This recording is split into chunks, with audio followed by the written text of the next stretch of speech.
Hello everyone, this is Pratima Chaturvedi and I welcome you all to my English channel The English Way।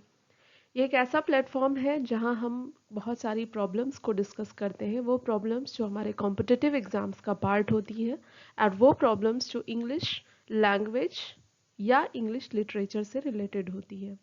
हमने अपने last video में discuss किया था कि हम किस तरह से एक स्ट्रैटेजी बनाएं जिसमें हम अपने कॉम्पिटिटिव एग्जाम्स में इंग्लिश लिटरेचर से पूछे गए पार्ट को इजीली हैंडल कर पाएं।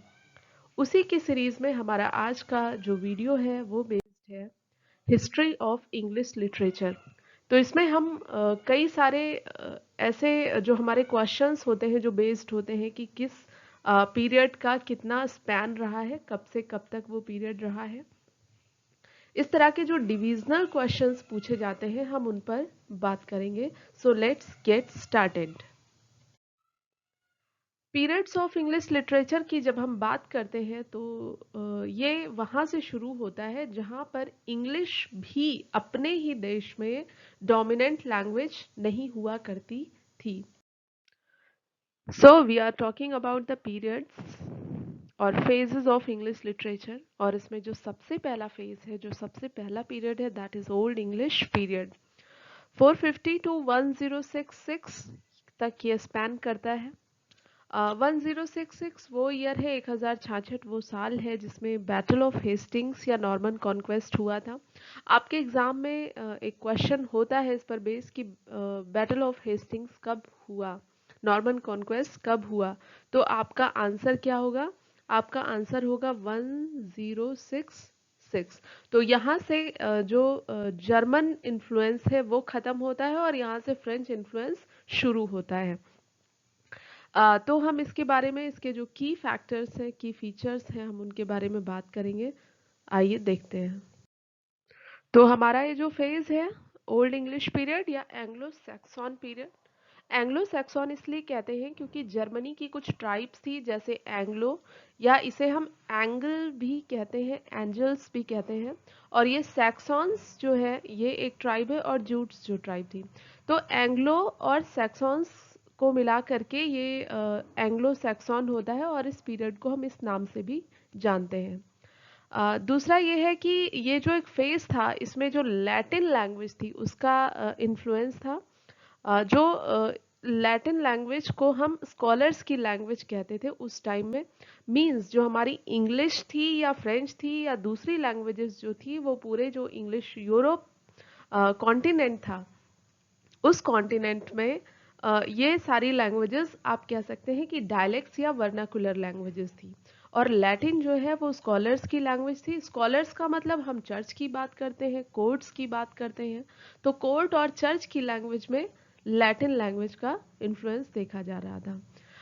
ट्रेंड्स क्या क्या थे इस समय में? तो पर्सनल पोएट्री का ट्रेंड था। पर्सनल पोएट्री में एलेजिक पोएम्स आती हैं। एलेजिक मतलब व्हेन समबडी मॉर्न्स फॉर समवन।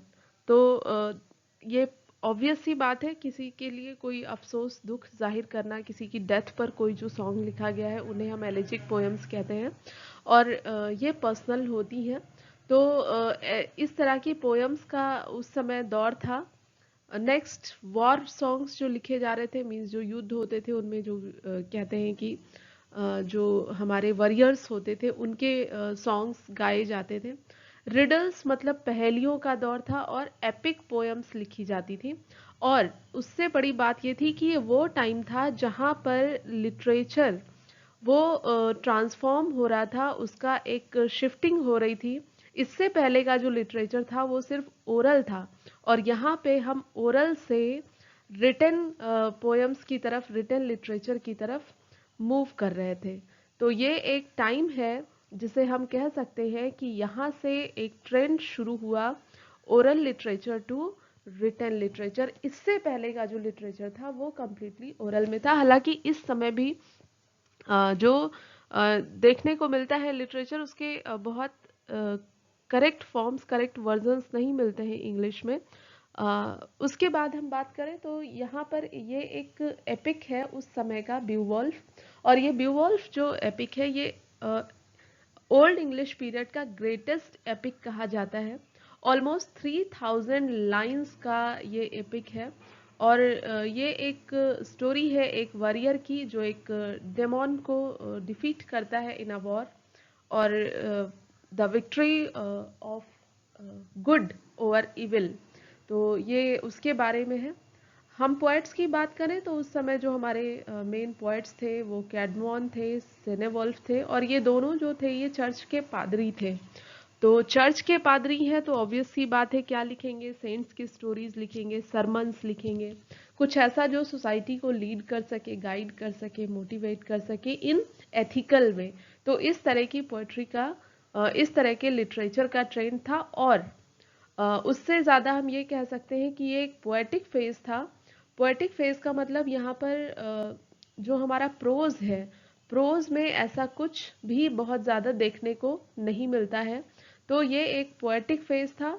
और दूसरी इसकी स्पेशलिटी ये है कि एलिट्रेशंस का ट्रेंड था। एलिट्रेशंस में बहुत ज़्यादा पोएम्स लिखी जाती है। अब मेरा आपसे क्वेश्चन ये रहेगा कि अगर आप ये वीडियो पूरा देखते हैं तो आप मुझे इसके लास्ट में कमेंट बॉक्स में ये बताएंगे कि एलिट्रेशन क्या होता है। I will wait for your responses. What is alliteration? तो आप इसके बारे में मुझे बताएंगे। और अ, तो ये है ओल्ड इंग्लिश पीरियड। तो चलिए एक ओवरऑल व्यू लेते हैं हमारे और क्या पीरियड्स हैं आफ्टर ओल्ड इंग्लिश पीरियड और एंग्लो सैक्सन्स पीरियड। तो नेक्स्ट है एंग्लो नॉर्मन पीरियड। ये 1066 मतलब नॉर्मन कॉन्क्वेस्ट या बैटल ऑफ हेस्टिंग्स से शुरू होकर के 1340 तक इसका इन्फ्लुएंस जाता है। नेक्स्ट आता है एज ऑफ चौसर। जॉफ्री चौसर का नाम आपने सुना होगा। Geoffrey Chaucer father of English poetry. 1340 से 1400 तक इनका ये पूरा स्पैन है, पूरा टाइम है। नेक्स्ट है बैरन एज और age of revival.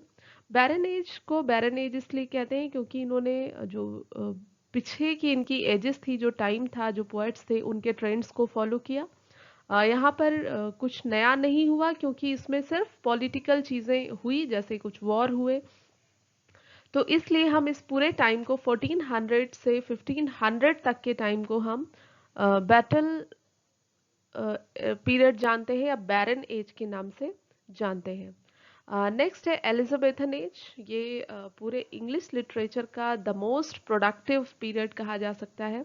Elizabethan age या एज ऑफ शेक्सपियर के नाम से भी हम इस एज को जानते हैं क्योंकि Shakespeare was the dominant figure of the society of that time. तो 1550 टू 1625। नेक्स्ट आता है प्यूरिटन एज। प्यूरिटन एज जहाँ पर purification of soul, purification of mind, heart चल रहा है। मीन्स हम ऐसी चीज़ों से दूर जा रहे हैं जो हमारे माइंड को डाइवर्जन देती हैं, जो सोसाइटी को एथिकल वे में आगे ले जाए, प्रोग्रेसिव करे। उस एज को हम प्यूरिटन एज के नाम से जानते हैं। मीन्स हमारा जो इंटेंशन है, जो झुकाव है, जो राइटिंग है, वो वापस से एथिकल हो रही है। तो इस एज को हम प्यूरिटन एज के नाम से जानते हैं। 1625 टू 1660 ये वो फेज है जब मिल्टन, जॉन मिल्टन का नाम आपसे ने सुना है। जॉन मिल्टन अपना काम कर रहे थे। पैराडाइज लॉस्ट लिखी जा रही थी, पैराडाइज रिगेन्ड लिखी जा रही थी। ये वो टाइम है। फिर नेक्स्ट आता है restoration period. Restoration period 1660 to 1700 शुरू होता है। रेस्टोरेशन यहाँ पे मोनार्की का रिस्टोर हुआ था। ये पीरियड इसलिए रेस्टोरेशन के नाम से जाना जाता है। नेक्स्ट है नियो क्लासिकल और ऑगस्टन एज। मतलब हम क्लासिक को हम नए तरीके से फिर से एक बार लेकर के आए थे। तो ये वो पीरियड था। आपने पोप अलेक्जेंडर पोप का नाम सुना होगा। अलेक्जेंडर पोप का टाइम है ये। एज ऑफ पोप के नाम से भी हम इसे जानते हैं। इसमें और भी कई सारे बड़े फिगर्स रहे हैं। जॉनसन का नाम आपने सुना है। तो ये सारे फिगर्स हैं और इसका टाइम है 1700 टू 1798। नेक्स्ट आता है रोमांटिक एज। एक वो एज जहाँ पर इमेजिनेशन को, नेचर को बहुत ज़्यादा इम्पोर्टेंस दी गई। बैक टू नेचर, प्रकृति की ओर लौटो, इनका सिद्धांत था। विलियम वर्ड्सवर्थ, शैली, कीट्स, ये सब फिगर थे इस एज के, इस टाइम के। और 1798 से 1832 का जो ये पूरा पीरियड है ये कवर करता है। नेक्स्ट आता है Victorian age. Victorian age queen Victoria का टाइम है। 1837 में वो थ्रोन्ड हुई थी, लेकिन हम इसे 1832 से जानते हैं क्योंकि 1832 में वाल्टर स्कॉट की डेथ के बाद ये एक चेंज था, लिटरेचर में एक चेंज था सोसाइटी में, तो वो देखा जा रहा है। तो 1837 की बजाय हम इस स्पैन को कभी कभी 1832 से भी जानते हैं। एग्जाम में अगर ये क्वेश्चन आता है तो आपको ध्यान रखना है कि 1832 से 1901 है तो भी करेक्ट है, और 32 के बजाय अगर वहाँ पर 37 लिखा है, 1837 टू 1901, तो भी हम उसे यही पीरियड मानेंगे, 1837 या 1832। तो विक्टोरियन एज का टाइम स्पैन क्या है, तो इट इज फ्रॉम 1830 टू 1901, और ऑप्शन आपको मिलता है 1837 to 1901, then both are correct, और दोनों ऑप्शन एक साथ नहीं मिलते हैं। नेक्स्ट है मॉडर्न एज। मॉडर्न एज जो है वो शुरू होती है 1901। इसमें फर्स्ट वर्ल्ड वॉर हुआ, इसमें सेकेंड वर्ल्ड वॉर हुआ, और ये पूरा फेज जो है ये मॉडर्न फेज है। Next, first world war 1914 to 1999, second world war 1939 to 1945, और 1945 से जो दूसरा फेज शुरू होता है वो पोस्ट मॉडर्न पीरियड का फेज है। 1945 टू 1960 ये फेज फॉलो होता है। नेक्स्ट आता है कंटेम्प्रेरी पीरियड। 1960 से लेकर के अब तक जो कुछ भी हो रहा है उसे हम कंटेम्प्रेरी पीरियड में रखते हैं। यहाँ पर शायद ये एक अच्छा पीरियड है जहाँ पर साइंस, जहाँ इमेजिनेशन, जहाँ फिक्शन, रियलिटी, ओरिजिनलिटी, सब कुछ यहाँ पर आपको लिटरेचर में देखने को मिल रहा है। तो ये हमारे एजेस हैं, फेजेस हैं, जिन्हें हम हिस्ट्री ऑफ इंग्लिश लिटरेचर जब कहते हैं तो वहाँ पर हम इनका डिवीज़न कर सकते हैं। हमारे आज के इस वीडियो में हमने डिस्कस किया ओल्ड इंग्लिश पीरियड, 450 से 1066 तक का टाइम। 1066 वो टाइम है जिसमें बैटल ऑफ हेस्टिंग्स हुआ, या जिसे हम नॉर्मन कॉन्क्वेस्ट के नाम से भी जानते हैं, जहाँ से जर्मन या लैटिन का इन्फ्लुएंस खत्म होकर के फ्रेंच इन्फ्लुएंस शुरू होता है। बहुत इंपॉर्टेंट ईयर है 1066, इसे आपको याद रखना है 1066। यहाँ से टाइम शुरू होता है एंग्लो नॉर्मन्स का। ये फ्रेंच ट्राइब्स थी जिन्होंने इंग्लैंड पर अटैक किया, और वहाँ से इनका इन्फ्लुएंस शुरू होता है। तो हम अपने अगले वीडियो में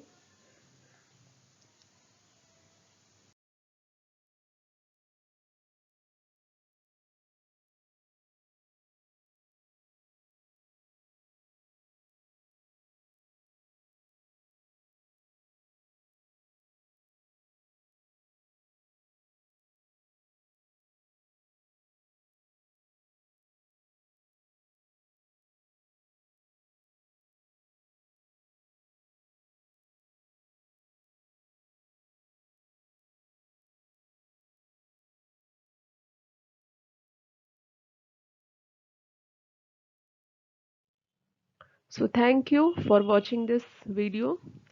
और नेक्स्ट वीडियो में हम बात करेंगे इंग्लिश के किसी भी एस्पेक्ट की जो इंग्लिश लिटरेचर का पार्ट जो आपके कॉम्पिटिटिव एग्जाम्स में पूछा जाता है, वहाँ से क्लिकिंग होगा। So thank you again and stay tuned with Pratima Chaturvedi.